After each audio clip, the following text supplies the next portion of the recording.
कुरुक्षेत्र आज का टॉपिक है समावेशी कल्याण हेतु डिजिटल सार्वजनिक अवसंरचना। 1, 2, 3 स्टार्ट।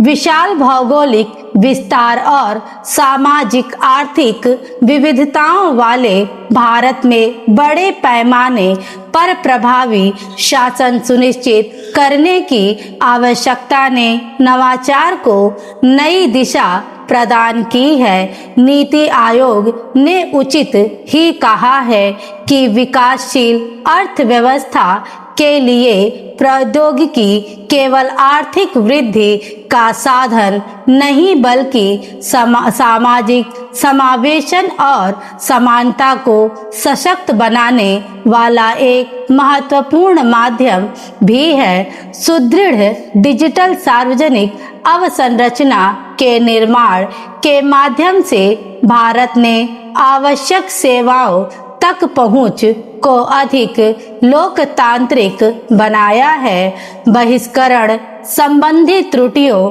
को कम किया है तथा सार्वजनिक वितरण एवं कल्याणकारी योजनाओं में लंबे समय से मौजूद रिसाव को नियंत्रित किया है। जैसे जैसे ये आधारभूत डिजिटल मंच परिपक्व हो रहे हैं, शासन व्यवस्था में कृत्रिम बुद्धिमत्ता और पूर्वानुमानात्मक विश्लेषण का उपयोग भी तेजी से बढ़ रहा है।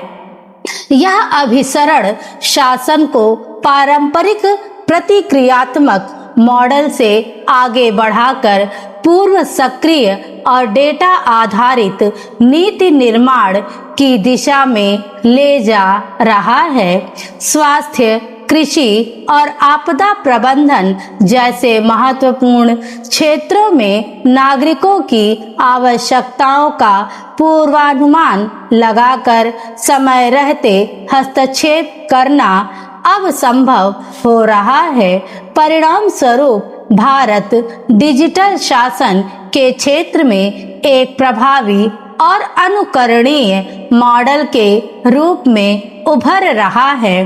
भारत का डिजिटल सार्वजनिक अवसंरचना पारिस्थितिकी तंत्र कुछ ऐसे आधारभूत मंचों पर आधारित है जो बृहद स्तर पर सेवा प्रदायगी, अंतर संचालनीयता, सुगम पहुंच और समावेशन सुनिश्चित करती हैं। भारत में डीपीआई पारिस्थितिकी तंत्र के केंद्र में आधार है, जो विश्व का सबसे बड़ा डिजिटल पहचान कार्यक्रम है और जिसका संचालन भारतीय विशिष्ट पहचान प्राधिकरण द्वारा किया जाता है।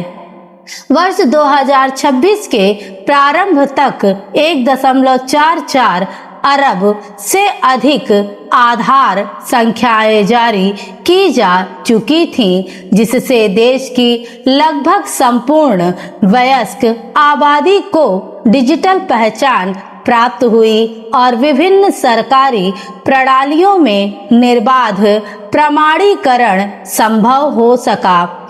यह सार्वभौमिक पहचान व्यवस्था यह सुनिश्चित करने में सहायक है कि कल्याणकारी लाभ वास्तविक लाभार्थियों तक पहुँचे तथा दोहराव और रिसाव जैसी समस्याओं में कमी आए, जो लंबे समय तक सार्वजनिक योजनाओं के प्रभावी क्रियान्वयन में बाधा रही थी। राष्ट्रीय लोक वित्त एवं नीति संस्थान के अध्ययनों के अनुसार डिजिटलीकृत लाभार्थी डेटाबेस और आधार आधारित प्रमाणीकरण ने एलपीजी सब्सिडी सहित विभिन्न योजनाओं में रिसाव को उल्लेखनीय रूप से कम किया है। जन धन, आधार और मोबाइल से मिलकर बनी जैम ट्रिनिटी ने वित्तीय समावेशन और कल्याणकारी सेवाओं के वितरण के लिए एक निर्बाध तंत्र विकसित किया है। स्टॉप।